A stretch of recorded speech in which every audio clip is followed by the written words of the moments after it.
Welcome to China Today 2022. This is the sixth presentation.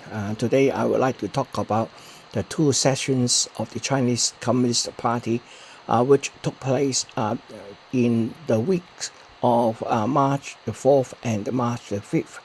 Actually, these are two sessions of two different meetings. They are usually held together at the same time at the Beijing. And in the first one, which is the People's Congress, it started on the 5th of March, and the committee actually started one day earlier on the 4th of March. These two different meetings have different memberships. The National Congress consists of about 3,000 people, and the committee has about 2,000 people.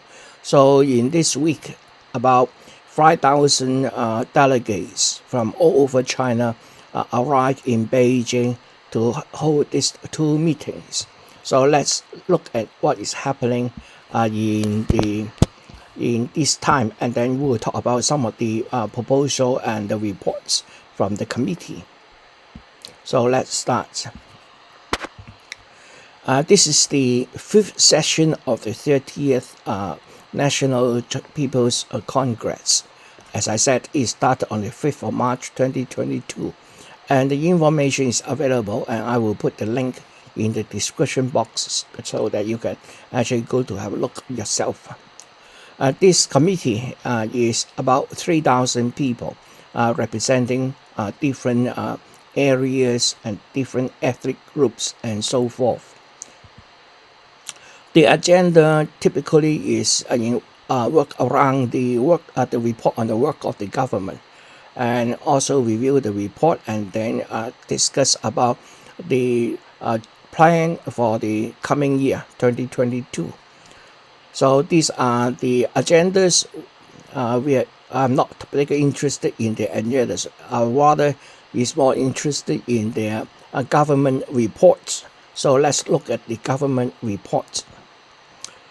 The one of the most important thing is the GWR here refers to government reports. Okay, in reading out the 2022 government report, Premier Li Jiaqiang announced that the target for 2022 is 5.5%, which is lower than all the previous years, but it is already higher than many economists have predicted. The world is predicting China to have a growth rate of 5.1%. So if China can achieve this 5.5%, it will be a surprise, so to speak, to the economists. Here is a look of the China's GDP growth in 2021. In the first quarter, we see a very strong growth. Obviously, in 2020, in the first quarter, China was under the impact of the COVID. So most of China has been closed for almost the whole first quarter. And then eventually they started opening up in about May. And therefore, in 2020, the growth rate is almost zero for the first quarter. And therefore, in 2021, comparing with last year, it has a almost 18% growth. But as the year goes on, the growth rate normalize back to a normal growth rate between the years. So at the moment, I think hitting a target of 5.5 is a very demanding situation for China's government to deliver. To achieve 5.5%, they talk about tax cuts to businesses and then boosting domestic consumption. China will extend the tax and fee reduction policies to support manufacturing, small and low-profit enterprises, and self-employed businesses, and will increase the scope of tax and fee cuts and expand their application. That will amount approximately to 1,000 billion US renminbi. So there is quite a bit of cut in terms of government income. Among others, small-scale taxpayers will be exempted from value-added tax for a period of time. Again, this will boost consumption. The corporate income tax liability of small and low-profit enterprises for the portion of taxable income exceeding 1 million renminbi, which is approximately 152,000 US dollars, but less than 3 million renminbi will be halved based on the existing prudential policies. Again, it is targeted towards small and medium businesses. And it has also policy to boost investment and especially government spending. They are planning to spend about 614 billion renminbi or 101 US dollars 101 billion US dollars. The infrastructure spending is a key means of boosting local economies, and the 2022 government work report reiterates the need for local governments to increase spending. So to help them do that, the government work reports announced that a transfer payments from the central government to local government will increase by 1.5 trillion renminbi. China has a very interesting financial situation. The central government is very wealthy. There's a lot of resources are all centralized in the central government. A lot of time, the local levels governments are running their budget in deficit. Sometimes these deficits will have the need to actually make loans or local government bonds. By transferring a lot of this money to these local governments, the local governments will save quite a substantial amount of interest, and it is reaching a total of about $9.8 billion, an increase of 18% year over year. So we see that in 2020, the local government will have a pretty good time because the central government is increasing the subsidy in quite a significant way, and hopefully that will translate into domestic consumptions at the local level.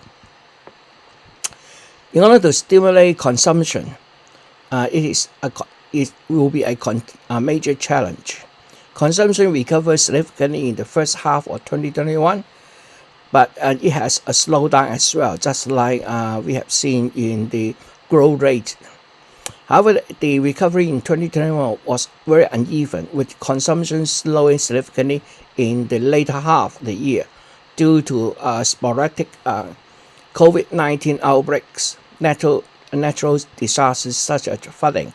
We know that in July there are several flooding in both in Europe, in Germany, as well as in China over the summer months, and the power crunch in the fall. In winters, some of the local governments overreact on the carbon emission and then shut down some of the coal-fired power plants, causing a shortfall in power. It already has been, of course, ratified. In December 2022, total retail sales grew just 1.7% from the same period a year earlier, which was weaker than the November growth rate of 3.9% and marked the slowest expansion since August 2020, suggesting a weakening consumption. So although Chinese people has returned almost to normal, but there are still quite a significant loss in their economic capacity, and therefore the spending have slowed. Here is a graph showing the 2021 retail sales. We see that it has low to 1.7%. Of course, again, in the first half, so for example, in June, when compared with the year before, June was just starting over, and therefore we see quite a huge growth rate compared to 1 year ago. But that is again against a very special year, 2020. Besides boosting consumption, of course, the best method actually use the stimulus money to actually build infrastructure instead of just giving the people stimulus packages. What we have seen is, for example, in United States, when the government give people stimulus money, but the local production has already been outsourced. So when the people try to spend that stimulus pack money, it end up buying a lot of goods from China, and hence stimulating the economy of China rather than the economy of America. Here, the Chinese government also want to stimulate the economy of China, and what they can do is actually invest in infrastructure. After all, infrastructure has a long-term return. The returns of the investment is long-term, and the immediate investment in infrastructure will create jobs for local people, especially when the production or the equipment or the materials are all produced by China itself. So the proposed infrastructure spending include key water conservancy projects. On general, China is a dry country. On the coast, in the east coast, near the sea, there is quite some water, but immediately outside the east boundary, east coast, then China becomes very dry. The main reason is the Himalaya mountains. The wet air from the Indian Ocean blowing towards land will have to rise over the Himalayas, and then will reach the other side, which is China. And when the air rises, it will cool, and therefore the rain falls on the south side of the Himalaya. On the north side, which is China, it is very dry. So China has to come up with significant methods to conserve the use of water. And remember, China is one of the largest country with the largest population, and therefore there's a huge amount of water required. Another thing is, of course, improve the transportation networks. The high-speed network will double in the 14th five-year plan. Important energy bases and facilities, especially in renewable energy, renovation of the urban gas pipelines and other pipeline networks, improve flood control and drainage facilities, and construction of underground integrated pipeline corridors in order to transport all kinds of material between long distances. Another thing is, of course, the foreign trade and investment. We see that the growth rate of Chinese import growth rate has been quite steady. Of course, it drops from June and then slowly to December. But overall, I would say the foreign investment is quite steady at around 22 to 23% compared with 1 year ago. Now remember, in June, the Chinese economy in 2020 is already recovered, so it is a normal growth. As I said, the foreign trade increased by almost 27% is again is not normal. normally trade will not increase by this much. One of the drivers for this increase in foreign trade obviously is the stimulus package. Foreign governments, including the United States, giving their people money, and therefore the demand for especially white goods had come up very significantly, which makes the foreign trade and investment increase. There's proposed supportive measures for foreign trade company includes expanding the coverage of the export credit insurance, strengthen export credit support, optimize foreign exchange services, and speed up the progressive export tax rebates. Fully leverage on the cross-border e-commerce and supporting the construction of overseas warehouse. When we buy something, we don't want to wait a long time for the goods to arrive. So what they do is actually they build up overseas warehouse, and then when you buy something, the goods are actually sent from the warehouse rather than directly from China unit by unit. They can send a large amount of a particular goods to the local warehouse in overseas. Expand the imports of high quality products and services.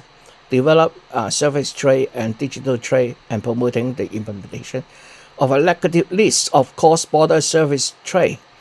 China has been under embargo or restriction from the United States. So China also have, similar to the United States, developed a negative list of companies which is considered unreliable. Another key economic and development strategy for 2020 includes creating jobs. Expected there will be 11 million new jobs in cities and towns. Consumer price index rise of around 3%. So if the consumer index rise by 3% and annual growth is expected to be 5.5%, and that means the actual growth is not that much. Maintaining a more and less equal income growth and economic growth. Here, China has been emphasizing on making the cake bigger, but at the same time making the sharing of the cake more fair. So this is where they also emphasize. They say it has to be the economic benefits cannot be go to a few person. It should be shared among the Chinese people. And stable and improved imports and exports and balanced international payments. One of the major problems I see for China is that it has always been a trade surplus, and that had certain limitations to the future growth of China. So in a later presentation, I may go into this a bit more. To China, food is very important. So the grain output has been maintained at a certain level. Every year, it is maintained at around 650 million metric tons. In Chinese version, we have the Chinese catty, which is half a kilogram. And therefore, if you look at the report in China, you will notice they talk about 1,300 catty, which is double of this amount. So here in English, I translated it back to metric tons. So China has been able to maintain this grain output quite steady. That means typically China can be self-sufficient in terms of food. But of course, when Chinese people is more and more people moving into the middle class, we will expect the meat consumption to increase. Meat consumption increase also mean you will have more grains or corns or all kinds of basic food to feed the animal, and therefore China has been trying to slowly increase its grain production. COVID. A lot of people still complain about China's dynamic zero tolerance strategy. I will not see any chance of they giving up on this strategy. First of all, it served a Chinese purpose. China haven't seen any major outbreak. When there's an outbreak, for example, recently there's about 1,300 cases all over China. Then a lot of cities, even including Shenzhen, which has 14 million people, is being locked down. And in 3 days, all these citizens in Shenzhen will have to take 3 PCR tests in order to clear from the virus. So China has been very strict on this one. And the simple reason is that China is a big country. Any infections and then causing hospitalization will just collapse the health system. A simple 1% of the Chinese people get infected. We are talking about several tens of millions of people. So China can afford to do that. And therefore, they will continue to adopt the zero tolerance policy. We have also seen China manage to run the Olympics, the Winter Olympics, using this dynamic zero tolerance. For those athletes and the team members who have experienced this zero tolerance strategy, many of them come back with a positive image, positive feeling of this strategy, because at least they know that they are safe in the environment, in this closed loop environment. Employment is of course very important, and therefore they are expected to increase the employment to decrease the employment. It has been still stubbornly at about 5%, and therefore it will be a bit a challenge for China to create sufficient jobs to digest all the graduates from both secondary school and the universities. So obviously one thing to do is to use financial policies to facilitate the implementation of employment first policy, giving more support to enterprises which will provide a stable workforce or maintain a stable workforce. Climate and environment, the most important major emission goals, we know that is China will peak its carbon emission by 2030, and it will achieve a carbon neutral by 2060s. It is about 8 years before we come to 2030. And so within these 8 years, China had to do quite a bit of planning in order to prepare itself to do the carbon reduction towards neutral carbon in 2060. It is a very ambitious goal.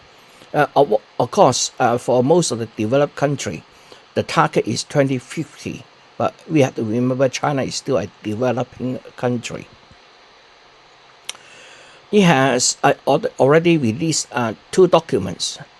They call it 1+N. The one document, which is a working guidance for carbon dioxide peaking and carbon neutrality in full and faithful implementation of the new development philosophy. Quite a mouthful. I probably will download this paper and then have a look and then see whether I will be able to present a presentation on this one. And then the other one is the end part. How do you achieve it? So the core task for the government will be to implement the policy stay out in these policy documents. Specific measure includes strengthening the clean and efficient utilization of coal. Now, China is still a large coal burning society. It is not possible for China to completely shut down all its coal power plants. at least before peaking. I don't think China is going to shut down any coal-fired power plants. But what they can do is actually increase the efficiency of the coal-fired plants, and then at the same time build up all the renewable energy. So probably later on I will do a presentation on Chinese renewable energy directions. And of course, China will continue to build large-scale wind and photovoltaic bases, and then it will have to improve the power grid's ability to stabilize energy, because renewable energy depends on the weather, and therefore human consumption of electricity is quite independent of weather, and therefore there is a need for a capacity to stabilize the balance between the supply and demand of the electricity.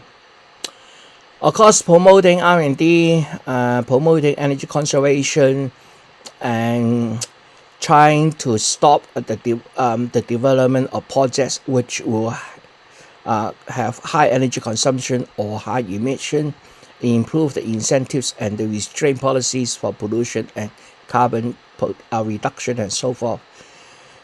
We also know that China is getting old, and therefore the Chinese government has also now focused on providing some elderly care services both in urban and rural areas.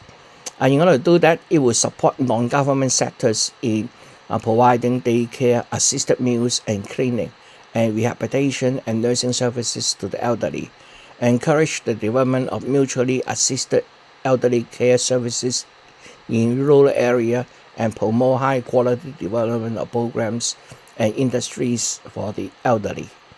This part I think it should be quite okay, because after all, China is a Confucius society. We do have a lot of respect to our elder people, and then we also tend to take care of our elderly population. Again, in the 14th five-year plan for healthy aging, the so-called secondary and the higher general hospitals. Now, Chinese hospitals are divided into different class or different size. The first class or the A class hospital typically is very, very large hospitals concentrated in capitals of the provinces, etc. But in the more rural area, in the township, etc., they have the secondary general hospitals, and this is where they will put the effort in to improve the service to the elderly. Based on the latest census, there's 190 million people, or 13.5% of the Chinese population, are 65 years or older. And the current expected life expectancy of Chinese people is 78.5 years. So from 65 to 78, there's still another 13 years. So there is a huge demand in elderly service. On the other side, the Chinese birth rate is also very low. It's not a sustainable birth rate. And so China has already abandoned the one-child policy, implemented the two-child policy, and now it is implementing three-child policy. So mothers can have 3 children in the future. But unfortunately, mothers are not willing to give birth these days. So after talking about the General Congress, then we come to the National Committee. The National Committee consists of about 2,000 members, and it held its meeting about 1 day earlier, and of course ended 1 day earlier. The duration of both of these sessions for the People's Congress as well as the Central Committee is about 1 week. This is some photos of the committee member at the front of the People's Congress building. The agenda is quite similar. Obviously, the committee will be looking at the report from a different perspective than from the People's Congress. Some of the highlights. One of the most important challenge is maintain unity. This is Wang Yang, the chairman for the Political Consultative Conference. He urged Chinese nation to be united in order to face changing and challenging world. This one is responsible for the two special administrative regions, the Hong Kong and the Macau special administrative regions.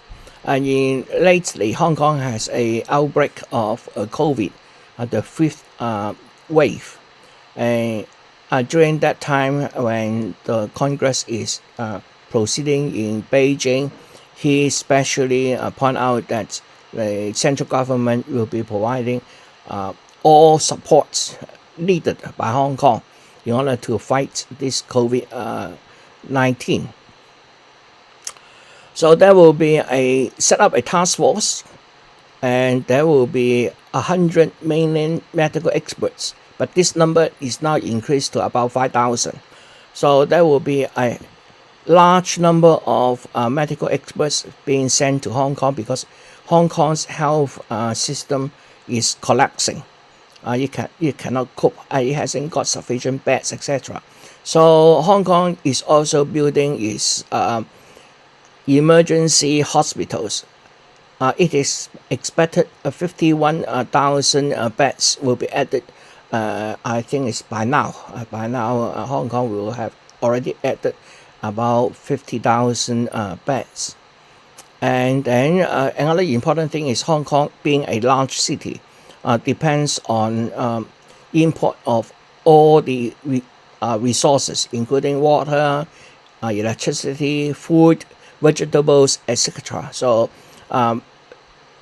providing a constant supply of all the fresh food, vegetables, medical equipment, etc. From Hong Kong is another key concern. Okay, so that's for today, and thank you for listening, and hope to see you next week at the same time. Bye.